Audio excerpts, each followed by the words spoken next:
Сайн бацхан үзэгчдээ орой мэндийг хүргэе. NBA улирлын өмнө та бүхэнд хүрдэг 30 ба 30 өдөр нэвтрүүлэг ээлж дугаараа хүрэхэд бэлэн боллоо. Нэвтрүүлгийн платинум ивент тэтгэгч сайн сайхныг санхүүжүүлнэ. Голомт банк. За өнөөдөр бид гурван ярилцах баг болвол маш өндөр хүлээлттэй байгаа өнгөрсөн улирлч хүлээлттэй байсан Нью-Йорк Никс. Уламжлал ёсоор энэ багийн өнгөрсөн улирлын амжилтыг хамтдаа харцгаая. За өнгөрсөн улиралд тэд 51 хожуулд хүрсэн. За плей-оффод 3 дугаар байраар шалгараад эхний шатанд бол Детройтыг 4-2-оор, 2 дугаар шатанд Бостоныг 4-2-оор зарна. Дорнод бүсийн шигшээд бол Индиана Пейсерст 2-4 харьцаатаагаар хожигдол хүлээснээр улирлаа дуусгасан байгаа. Довтлооны үзүүлэлтээр 5-д бичигдсэн бол хамгаалтаар 14-т чигссэн байна. Net рейтингээрээ 8 байсан бол тоглолтын хэмнэлээрээ сүүлээсээ 4-т бичигджээ. За Никсийн хувьд өнгөрсөн улирал хүлээлттэй байсан. Дорнод бүсийн шигшээд хүрсэн нь юу н тэр хүлээлтэд хүрсэн хэрэг мөн үү? Өнгөрсөн улиралд нь ямар дүгнэлттэй байгаа вэ? Ер нь финал руу гарах одоо ялангуяа тэр Бостоныг давцсныхын дараа бол ер нь финал руу гарах магадлалыг нэлээд өндөр болгочихсон бэс хийдэж тэгээд харамсалтай нь яг бүсийн финалда их тийм бай харахгүй нэг Индиана Пейсерс гэж үнсгэлжингийн үлгэрийг бүтээсэн баг тэдний өмнө тэдэнтэй нүүр тулаад улмаар болол ялангуяа тэр ихний хоёр тоглолтыг бол үзэгчд маань ч одоо санаж байгаа. Madison Square Garden болсон хоёр тоглолтын дээр хуулийн дээр нь хожигдол хүлээгээд тэгээ өөрсдөө их эвгүй хүчил байдлаар түлхээд оруулчихсан л да. Хэрвээ за ядаж тэр ихний хоёр тоглолтоос нэгэнд нь хожигдсон байсан бол цуврал 2-2 болж ирээд буцаад Никсийн талбай дээр ирээд яг тэр 5 дахь тоглолтыг бол Никс өөрсдөө гэн авсан шүү дээ. Тэгэхээр цувралыг арай өөр тийш нэргүүлэх боломж байсан гэдэг шүү дээ. Ялангуяа ихний тоглолт нэмэлт цаг гарсан 130-40 оноо турсан айхтар өндөр оноо авсан тоглолт болж исэн. Тэгээд ер нь тэр тоглолтоос л Никсийн улирал баг эргээд ингээд одоо арай муу тал руугаа тэдний хувьд хүсээгүй үр дүн тал руугаа шийдэгдсэн л болсон. Түүнээс финал гараад ирсэн багт бол өнгөрсөн жил гайхааргүй л байсан. Никсийн хувьд ер нь Индиана Пейсерст дорнод бүсийн шигшээд хожигдсон шалтгааныг тулгаагийн хувьд юу гэж харж байгаа вэ? За тэдний жижиг тавтаараа буюу одоо Мичел Робинсон сэлгэнээс тоглуулж исэн тавтаараа тоглохоор хамгаалалт нь муу болчиход исэн. Мичел Робинсон гаргачаар яг үнэ гэлээ тоглолтын хэмнэлээр бас Индиана Пейсерс агуулгыг удирдах чадаад исэн. Тэгээд надад бол ерөөсөө тэр тоглолтын хэмнэлээр хамгийн том зүрх гарсан мөн сэлгээний тоглолтыг харахгүй илүү байсан нь Индиана Пейсерс байсан. Тэгээд Мичел Робинсон гараараа гараад багийн хамгаалтыг тэнцвэржүүлчихээр сэлгэнээс яг үнэ гэлээ Жош Харт бидний мэдих Жош Харт плей-офф байж чадаагүй л дээ. Сэлгэнээс сайн тоглож чадаагүй. Тэгэхээр яа харахгүй сэлгээний оноо авалт сэлгээний тоглолтын тэр хугацаан дээр үргэлж илүү байсан баг нь Индиана Пейсерс байсан. Одоо аргагүй тэгээд орчин цагийн гэсэн бүгд илүү олон хүнийг ашиглаж доор хажил ер нь 9 тоглогчийг плей-оффын ростер байсан ч гэсэн 9 хүнтэй 9-10 хүнийг ашиглаж тоглуулах нь багийн лидерүүд нь ч одоо арай илүү одоо минутын хувьд амралттай. За тэгээд товтлогоонд нөгөө тоглолтод оролцоо нь олон тоглогч оролцуулахаар баг илүү амжилттай байгаагийн жишээг өнгөрсөн жил Индианач тэр OKC-ч тэр финал шалгарсан хоёр баг маань харуулсан бол Никс эсэргээрээ бид нар удирдлагын туршид шүүмжилж ирсэн. Ерөөсөө гарааны таваараа нүддэг сэлгэнээс нэг үндсэндээ 2 хүн л ашиглалтаад ингээ нэг 7 хүн дотор л энэ багийн үндсээр ростер эргээд яваад байсан. Тэгээд ер нь бас плей-оффт яг хуу одоо өмнөх одоо бас нэг 10 жилийн өмнө бол яг плей-оффын сүүл бүр финалд гарсан ростерыг харахаар 7 за дээдл 8 хүн л яг гол ашиглагддаг байсан бол одоогийн сагсан бөмбөгт энэ зүйл бол бас хоцрогдож эхэлж байна гэдгийн жишээг өнгөрсөн жил Никсийн нэг хожигдлоос бид бас харсан байна.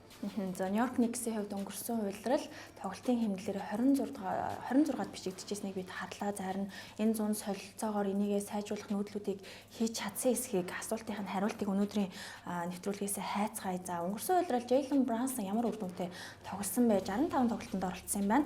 37 минутыг дундчилж байгаа. 26 оноо 7.3 дамжуулалт. За сүүлийн 3 жил ер нь Нью-Йорк Никс багтаа маш тогтвортой 20 гаруй оног дундчилсан юм улирлыг үзүүллээ. Ер нь яг нэг тийм супер од хэмжээнд хараахан хүлээн зөвшөөрөгдөхгүй байгаа ч гэсэн тиймэрхүү үр нөлөөг багтаа бол үзүүлж чадаад байгаа юм ондог тоглогч үл харахгүй Jalen Brunson. Одоо би жижигч бэлчээр том гэдэг шиг үнэхээр одоо плей-оффын чухал том тоглолтуудад ч гэсэн үргэлжил сайн тоглолтоос гаргаж чаддаг ийм тоглогчтой. Хажууд нь Karl Anthony Towns, Breeze за тэгээ Josh Hart, Anunoby ч гэдэг юм ингээд хажууд нь ч гэсэн довтлоонд оролцоо өндөртөө байх боломжтой олон тоглож байхад хүртэл Brunson бол оноо авалтанд тэгж буурахгүйгээр ингээд сайн тоглоод. Яг нэг жоохон шөмжилдэг зүйл нь өөр дээрээ жоохон бөмбөг удаагаад идэг талтай гэж зүгээр одоо өмнөх баазар төрүүлгээр ч юм уу NBA talk дээр ч юм уу ярьж исэн зүйлс байгаа. Тэгэхээр нэг тийм л зүгээр сул тал гэмээр юм да. Тэгтээ одоо энэ чи багийн лидер хүн, багийнх нь хүлээн зөвшөөрсөн хүн бол тиймэрхүү бөмбөгийн эрх мэдэл, тоглохын эрх мэдэл мэдээж байлгүй яах вэ? За Карл Антоны 5 онс өнгөрсөн жилээс эхлээд Нью-Йорк Никстэй нэгдсэн. За Миннесотад өнгөрүүлсэн сүүлийн 2 удирлалаасаа бол оноо авалт нь мэдээж ахиц дэвшилтэй байсан. Гарааны давтуудаас дасгалжуулагчийн хамгийн хайрлаж тоглосон буюу хамгийн цөөхөн минутыг дунджилсан тоглогч буюу 35 минутыг дунджилсан. Тэгээд яг сүүлийн удирлууд Миннесота Timberwolves тахта 4 номер дээр тоглоод ерөн зөвөр дээр 5 номерын ачаал харьцангуй бага байсан тулдаа гимтлээс бас холоор явж чадчихсан кад. Тэгээд энэ удирлаас эхлээд буцаад нэгс нэгдээд ер нь 5 номер дээр тоглох болсон. За энэ дээр бол ерөнхийдөө удирдлагын тоглолтын ачаал яах вэ гэжсэн харьцангуйгаа айгу буюу ер нь гимтлээс холоор байж чадаад 72 тоглолтод оролцсон. Тэгээ тэндээ ч одоо самрын статистик үзүүлэлтэн ч гэсэн өссөн тийм. Довтооны гүйцэтгэл бас будагтаа талбайд илүү ойрхон тоглолцсонтой холбоотойгоор өндөр байлаа. За урваасдагч өрөвтэй гээд Карл Антони Таунсэд удирдал яхахгүй статистик үзүүлэлтэд үнэхээр сайн гайхалтай юм удирдал болсон. Тэгээ ер нь Никст маш хурдан хугацаанд өөр хизээ язаны Брансонтайгаа Бридстэй Анонобитай хамт тоглоод олон жил болцсон мэт ийм сайн тоглолтыг бол өнгөрсөн жил үзүүлсэн шүү дээ. Яг тоглолтын арга барил талаас харахад. Тийм. Тэгээ ер нь яг төвийн байрал дээр өрсөлдөгч баг дорн бүсд ирцэнтэй бас холбоотой ер нь дорн бүсийнхаа багуудтай олон тоглолтууд дээр байрал дээр хилүүрхэж байгаа тохиолдлууд ч гэсэн олон харагдсан л да. Одоо тэгэл энэ удирдалд өмнөх нэвтрүүлгүүд дээрээ ч ер нь байнга л яриад байгаа. Дорн бүс нэг юм гоё цонх гарч ирэх удирдал болцоод байна. Тэрийг одоо хамгийн ашиглах боломж магадлалаараа нэлээд өндөр байгаа баг болоод яа харахгүй. Нэгс одоо удирдал хэдийгээр эхлээгүй байгаа ч гэсэн ерөөсөө гадны хэвлэлүүдээр ч ярьж байгаа зүйл бол дэмжлэгийн дорн бүсийн бүсээс финалд гарах хамгийн өндөр магадлалтай хоёр багийн нэг бол Нью-Йорк Никс, за нөгөөх нь Кливленд гэсэн. Энэ хоёр багийг л хамгийн их онцолж яриад байгаа. За энэ тоглогч бол лигийн хамгийн үлгэр жишээ тоглогч. Сүүлийн 2 улирал нэг ч тоглолтыг өнжөөгүй буюу 82 тоглолтод бүгдэнд нь оролцсон байна. Сүүлдээ баг тоглох донтой мэт. Зүгээр өнгөрсөн өдөр яг ингээд бүх оролцсон тоглолт нь 82 гээд нэг гэлөө 2 тоглолтын дээр би санаж байна. Зүгээр яг гараанд гаргаж тоглолт эхлүүлчихэд тэгээд шууд нэг хэд минут 2 минут болоод буцаж солилцоогоор суугаад тэгээд тоглоогоо тохиолдол байгаа түнд. Тэгэхээр зүгээр энэ нэг дараас нь тоглолтуудад оролцож орчин цагийн одоо төмөр хүн болох энэ бас нэг өөрийнх нь хувьд нэг юм гой зүйл болчиход байна л да. Чухал статусаа хадгалахыг хүсэж байгаа юм. Дараас нь тоглолтод оролцсон тоглолтын тоон гэдэг утгаараа. Тус тоглолтууд нь нөгөө гимтлээс биш те гол тоглогчтой амрааж байгаа шал хөдөлгөөн тоглолт байсан учраас үнжүүлчих гээд байдаг. Тэгээд уг нь гимтлэхүү тоглох боломжтой аваад байдаг. Тийм учраас л гаргаж нь сөөхөн ашиглаж амраасан баг. Тэгээд бас нэг сонир тохиолдол өнгөрсөн жилийн өмнөх удирдал тохио 23-аас 24 оны удирдал санагдаж байна. 83 тоглолтод оролцсон тохиолдол байгаа шүү дээ энэ чинь нөгөө нэг баг нь удирдал дундуур явж байгаад арай олон тоглолт хийсэн нөгөө багаас нэг илүү тоглолт хийсэн явжсэн чинь удирдал дундуур солилцоо болоод тэгээ улмаар очсон шинэ багтаа дахиад үргэлжлүүлээд бүх тоглолтыг үнжилгүй тоглолцсон чинь нийт удирдлын тоглолтод оролцсон тоон 82 байх ёстой байтал 83 тоглолтод оролцсон гэдэг статус түүний хувьд гараад ирсэн гэдэг юм. Ингээд ерөөсөө орчин цагийн тоглогчдод бол нэг тэгж олон байдаггүй. Тэгэхээр одоо Микал Бридсийн хувьд бол тоглолт өнжихгүй байна гэдэг. Тэгээд дээр нь одоо сая онцлсон Брансон Кат хоёрыг дундаж минуттай харьцуулахад Бридсийн минут 39 минут гэдэг бол ер нь өдрөл баг нийт бүх тоглосон NBA 400-500 тоглогчдын дундаас дундаж минутаар бас хамгийн дээгүүр бичигдгээр ийм статистик бол бүртгэж байгаа юм л да.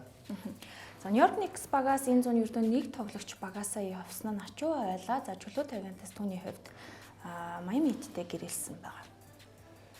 За өнгөрсөн жил ер нь зүгээр Катыг нэг сайн амрааж бас чадчихсан тоглогч гэвэл ачуу баг нэрлж бас болох байхаа. 3-аас шидчихдэг. А тэгээ яг мэдээж одоо Кат шиг ч юм уу өөр бусад гарааны төвийн сайн тоглогч нар шиг нөлөөг одоо ядчил Мичел Робинсон шиг нөлөөг бас үзүүлж чадахгүй байсан ч гэсэн нэг 3-аас шиддэг байсан гэдэг утгаараа арай нэг өөр тоглолтын арга барилыг сэлгэнээс оруулж ирээ. За тэр нь бас нэг сэвлэлийн амжилт ч гэсэн үүтэй хөө нүрийг багч гэсэн бас оруулж ирсэн болов. Тэгээ энэ тоглогчоо явуулаад гэрээ цааш сунгах боломжгүй болсон учраас ингээд явуулах шийдвэр төр бол хүрсэн байна.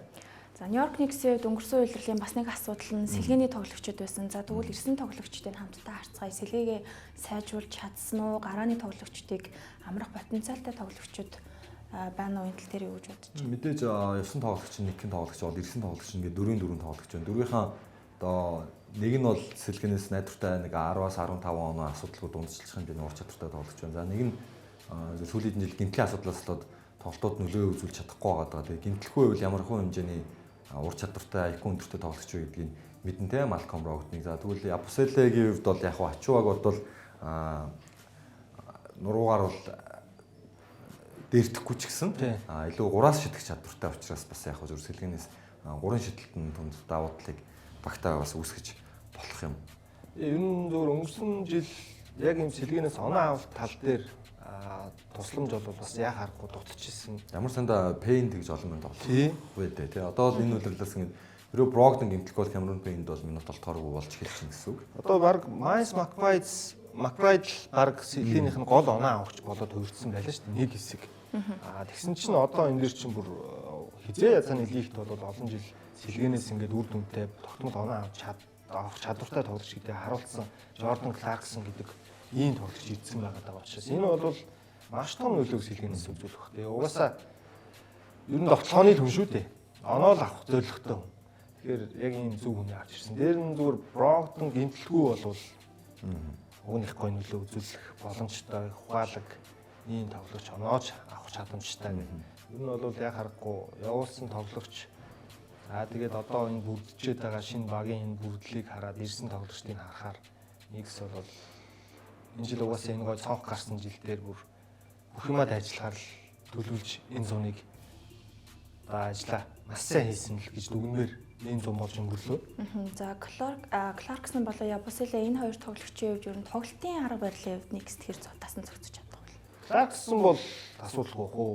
Япусел ч гэсэн ер нь өнгөрсөн жил Филид Япусел бол за яг хөө лидерүүд нь байхгүй болоод тоглоом тал дээр бол номер 1 ч юм уу номер 2 номер 3 дахь эхний 3 сонголтын нэг болоод хувирдсан байсан. Энэ жил бол мэдээж тийм орон зай бол байхгүй. Тэгвэл сэлгэнээс орж ирээд оноо авалт тал дээр баг зэргийн хүч нэмэх. Өнгөрсөн жил шиг тоглолтыг бол бид нар харахгүй хаа. Япуселээс.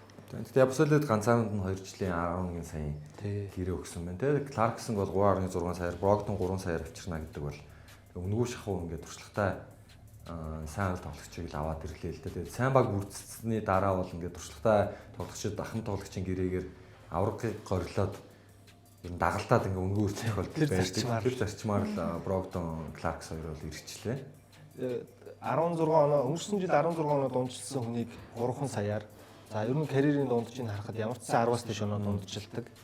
Ийм тоглогч, оны шилдэгшийн тоглогчийн шагналыг хүртэж ийм тоглогчийг бас 3 саяар авчиж ийн гэдэг нь л өөрөө нэгс. Яг харахгүй сайн ялгааг хийсэнчлээ.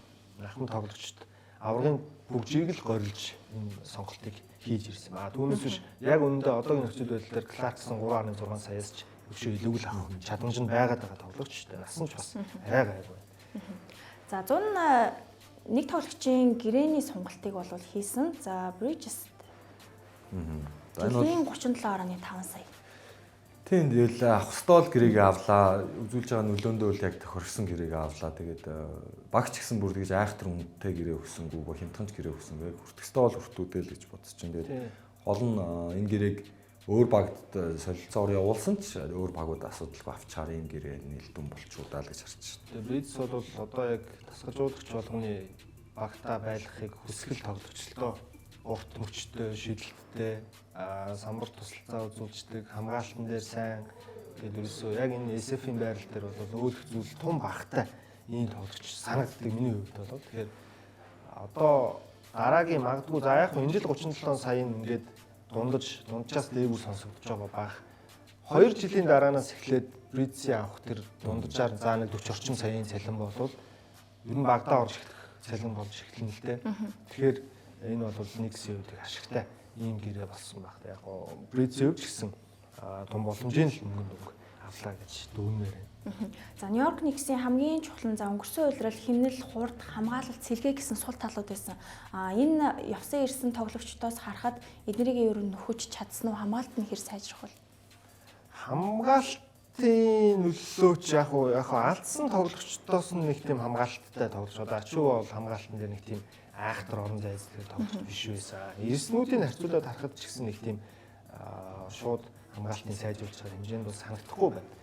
Гэхдээ угаасаа энэ багийн нөгөө үндсэн одоо бүрдсэн байгаа нь гарааны 5-ыг харахаар хамгаалт бол энэ дундаж орчинд байгаа даа шүү. Гэхдээ яг зүгээр хоёрдугаар хэсэгт илүү дэлгэрүүлж дасгалжуулагч тал дээр нь илүү ярих юм бол шинээр ирсэн Майк Браун дасгалжуулагч өөрөө илүү хамгаалтын чиглэсэн дасгалжуулагч учраас зүгээр өнгөрсөн үеэрлийн тэр 14-р байрт бичигдсэн хамгаалт дэмжил бол арай дээрдэх магадaltaй л болов дасгалжуулагчаас шалтгаалаад л гэж харж байна. Ер нь зүгээр дээрдүүлэх ганц зорилго нь ирсэн тоглогчдоо сайх гэхээс илүүтэйгээр ганц арга зам байгаа нь ерөөсөн Мичел Робинсон л гараанд гаргалчаад байгаа. Тэндээч пресизон тоглолтууд дээр ч гэсэн Мичел Робинсоныг гараанд гаргаад Катиг дөрөвдөр тоглуулаад бэлтгэл дээр ч гэсэн тэгээ Хартиг сэлгээний бүрэлдэхүүн рүү ингэж хийж үзээд байгаа.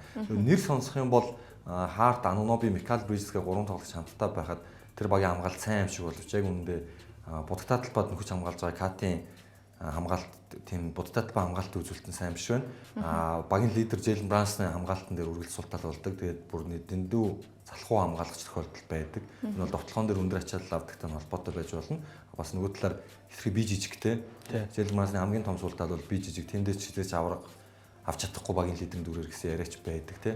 Тэгээд нэг иймэрхүү хоёр лидер нь өөрсдөө хамгаалтан дээр султал болчиход байгаа учраас бусад үүргийн тоглогчдод бас амаргүй л байгаа юм л та. Тий одоо сая тулгагийн илдэг дээр өнгөрсөн жилд орон төстэй 3 бичигдсэн баг гэдэг чинь за зүгээр ингээ нийтэд нь бодохоор лигт хамгийн одоо өрөнд орондыг нийлүүлээд хамгийн топ амжилттай байх ёстой 6 багийн нэг байсан байгаа даахгүй.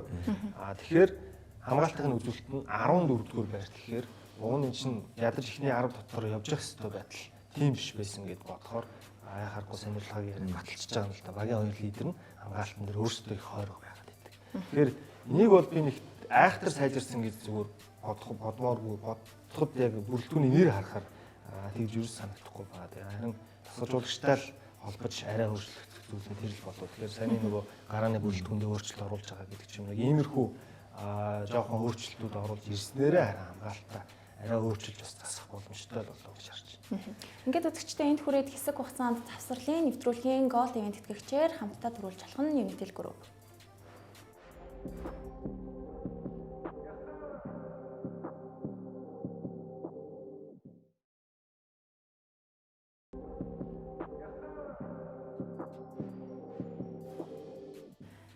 Эргэн тагтаа марл үзэгчтэй 30 баг 30 өдөр нэвтрүүлэг Нью-Йорк Никсийг онцлсон дугаараа хүргэж байна. Нэвтрүүлгийн Platinum ивент тэтгэгч сайн сайхныг санхүүжүүлнэ. Голланд банк за үргэлжлүүлэн энэ багийн цалингийн зэтэй танилцгаая. За лигийн хэмжээнд 3-т бичигдэх хэмжээний мөнгийг бол цалиндаа энэ үйлрэлд зарцуулах нь байна. Онцгой татвартай 30 сая орчим долларыг зарцуулах юм байна. Одоо ийм бүрэлдэхүүнтэй финалд гарна магадлал маш өндөр байгаа гэж яригдж байгаа багчтай аргагүй л дээ.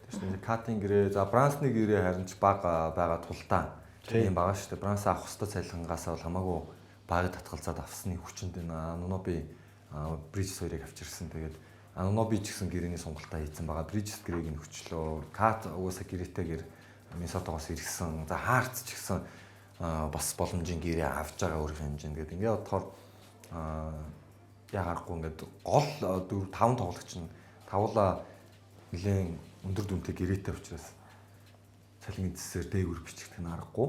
Тийм тэгээд уусаал энэ нэвтрүүлгийнхаа туршил өмнөх дугаарууд дээр ч ярьж байгаа. Аврагын хэмжээний баг гэдэг угаасаа өссөн үсээгүй татварт мөнгө төлөхөөс өөр аргагүй болж ирнэ.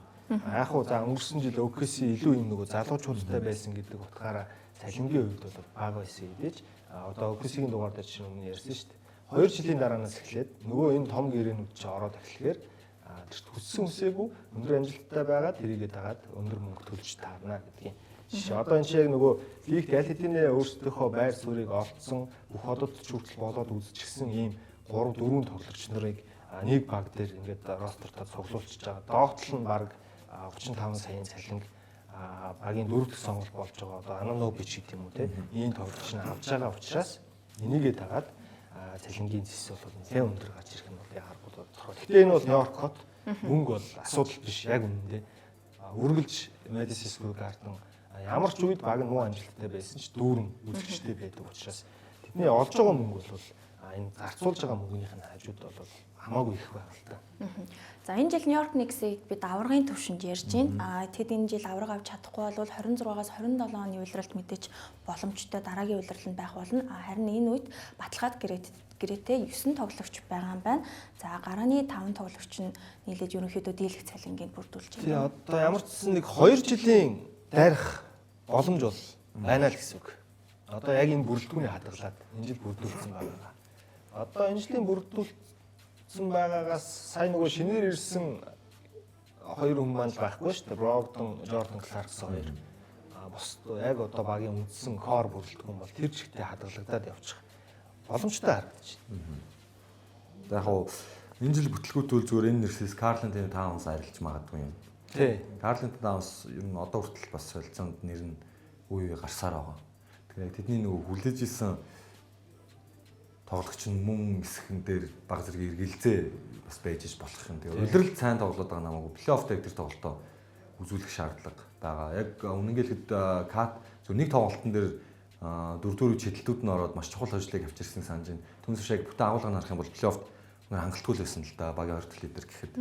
Тэгээд авж байгаа цалин нь өөрөө хамгийн олон 57 гэдээ багаа тэргүүлж байгаа. Энэ бол ерөөсөн Лука Дончич, Джейсон Тейтум ч гэдэг юм лигийн нүүр царай болсон тоглогчтой дүүцэх үеийн цалин авж байгаа. Эсвэргээрээ багийн лидер Брансон ердөө 37.7 сая авч байгаа юм тийм. Ингээ бодохоор яг хуу Катиг солиод Катын хэмжээний цалинг өөр тоглогчид өгье гэдэг сон шийдвэрт хүрэхэд бас гайхаад тахааргүй. Үргэлжлүүлэн бүгдээрээ гарааны бүрэлдэхүүнийг харцгаая. За Мичел Робинсон түрүүний ярьж байснаар Тэгээ одоо бол энэ бол зүгээр төвс гараа харагдаж байгаа байхгүй яг үнэндээ бол. Яг хоо за нөгөө хамгаалтан дээр нэг жоохон асуудлууд байгаа. Одоо Бриз Аноноби хоёр дээр их хачаал ирэх. Робинс ирчээр бас нэмэр болоод Кат нөгөө 4 номер дээр тоглоод тэгэхээр дажиг болчихж байгаа юм л доо. Роберто хамт байсан шигээ ер нь бол яг дажиг болчихж байгаа юм. Тийм. Ингэж ижил энэ багийн хамгаалалт нэлээд сайжирна.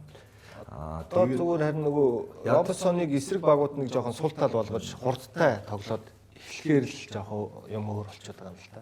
Ядаж яг одоо яг буцаад энэ өндөр болоо л юм л да сакс. Тэгэхээр ингээд Робинсон гарчгаар хамгаалтын үзүүлэлт яаж өсөх вэ гэхээр нэгт бодогтой талбар ороход амууг болчихно энэ үлэмж биштэй тоглогчдоос ороход. Хоёрт Carlton Towns өөрөө тэгж бодогтой талбад өндөр тоглогчтой носолтод байхгүй хамгаалтан дээр арай бага ачаалал аваад идэвхтэй тоглох боломж нь гэсэн. Гуравт болохоор энэ арын 3 тоглогч гуруулаа нуруулаг учраас самбраас аавна. Хамгаалтын самбараа найдвартай аавна гэдэг чинь эсрэг цөөхөн довтлно гэдэг бол тэрийгэ дагаад хамгаалтын үзүүлэлт нь сайнаар гараад ингээд хамгаалтын үзүүлэлт дундаж үзүүлэлт дэвшлээ явчихдаг.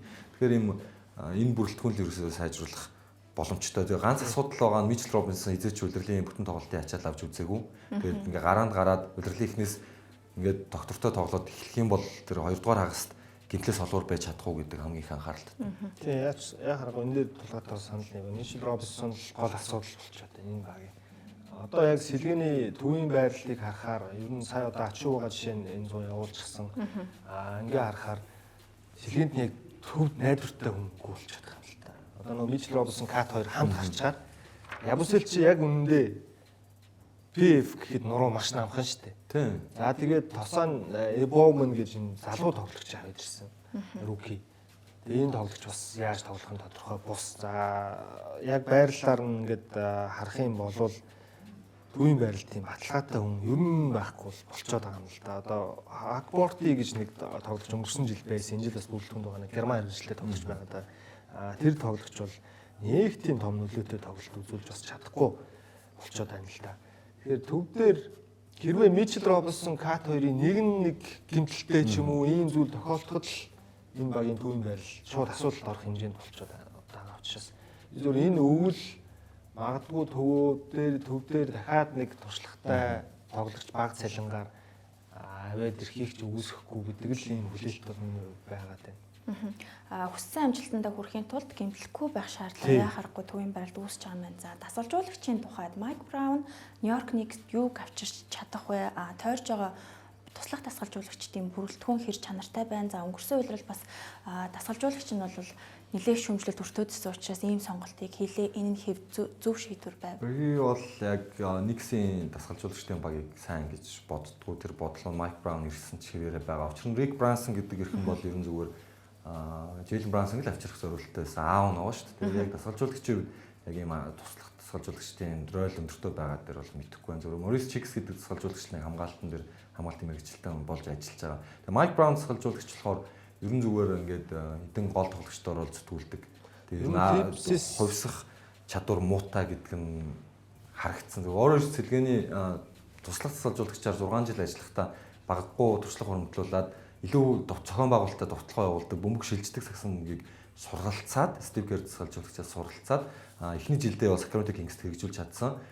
Тэгээд гол нь тэр жилдээ бүсийн 3 дугаар ойр хүртэл гараад ингээд сайн тоглолцоод дараа удирлаас нь юу ч өөрчилж чадаагүй. Тэгээд ингээд бас гацчихдаг тасгалжуулагч гэдгийг өмнө нь Cleveland-д 13-аас 14 оны удирдал бас нэг буцаж ахлах болж ирж үдсэн. За өмнө нь LeBron James-ийг залуу ах үед бас удирдах үдсэн гэдэг. Яг ахлах тасгалжуулагчийн карьер нь яг амжилтанд хөтлөж хүргэж ирсэн үг гэвэл бараг үгүйгээ хэлэхэд буруудахгүй тасгалжуулагч байгаа л да. LeBron-ы эд одоо яг залуу анх гарч ирээд Cleveland-д бүр супер хот болох замдаа явж явах үед нь удирдах байсан Майк Браун бол угаасаа тухайн үедээ ч яригддаг байсан.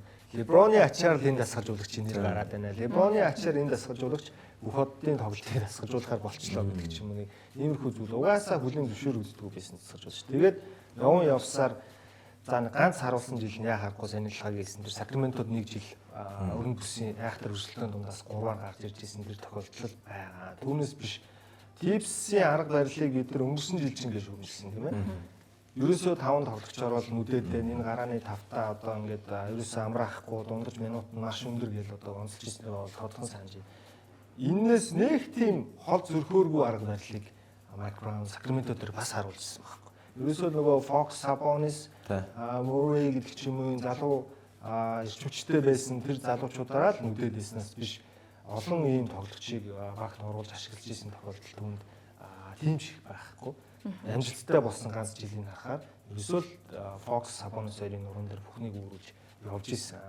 Одоо Knicks дээр ч гэсэн энэ дөрөв дээр л хамаг ачааг үүрүүлж явах нь ер нь тодорхой болж байгаа шиг байна. Гэхдээ хаа очиж сэлгээгээ их дажгүй сайжруулж чадсан болохоор өнгөрсөн жилийн Tipsийн ашиглаж ирсэн дундаж минутаас энэ жилийн Майк Брауны одоо талбайд тоглолттой ашиглах дундаж минутыг хацсангүй бас буурж ирэх л байх гэж найдаж. Бууруулах хоо хүчээр бууруулна одоо тасалжуулагчийн байр суурь хадгалж үлдэхийн тулд Knicks төвчөрж байгаа өөрчлөлтөд харуулханд тэгвэл зөвхөн бид нар биш дэлхийн нийтээрээ дундаж минутаар угаас эхний 10-т 4 тоглогчид бичиглээд яваад тахаар маш их шүүмжилдэг гэсэн. Тэгээ тэр шүүмжлэлийг өөрчлөх зорилго байгаа, төлөвлөгөө байгаа гэдэг үүднээс Майк Браунтай багийн удирдлагуудаас ярилцж байгаад авахар бас зөвшөлдсөн баг. Тэгэхээр тэрийг бас баталж харуулахын тулд ядаж 35-аас доош минутанд байрхал авах л та. Одоо Микал Бриджесийн минутыг 35 болгож бууруулдаг ч юм уу тийм 39-ийн. Гэхдээ би Knicks дугн Майк Браунаас дээр олон сонголтын зүүн гарч ирсэн гэж харж байгаа. Магадгүй Тайлер Дженкинс ч юм уу тийм ажилгүй болцсон өмнө нь бас өөрийгөө нэлээд батлаад харуулсан 2-3 сайн тасгалжуулагч байсан. Тэгээд тэр дундаас Майк Браун гэдэг сонголтыг хийсэн зөвөр миний хувьд яг өндөр Knicks нэг тийм зөв сонголт бол бас болох эсэг нь эргэлзээтэй санагдаж байгаа. Яг үнэ хэлэхэд бол. За Нью-Йорк Knicks-ийн хувьд өнгөрсөн удирлын эхлэлийг маш сайн тавиад дараалсан олон хожлуудад хүрээд гэхдээ бүсийнхаа шилдэг багууд Cavs-ыг, Boston-ыг хожиж чадаагүй байгаа гэсэн ийм үзүүлэлт байгаа гэсэн. Энэ удирал ер нь өнгөрсөн удирлын амжилтаа давуулан биелүүлж 50-аас дээш хожолд хүрэх болов удирлын хожлынхаа таамыг өгвөл.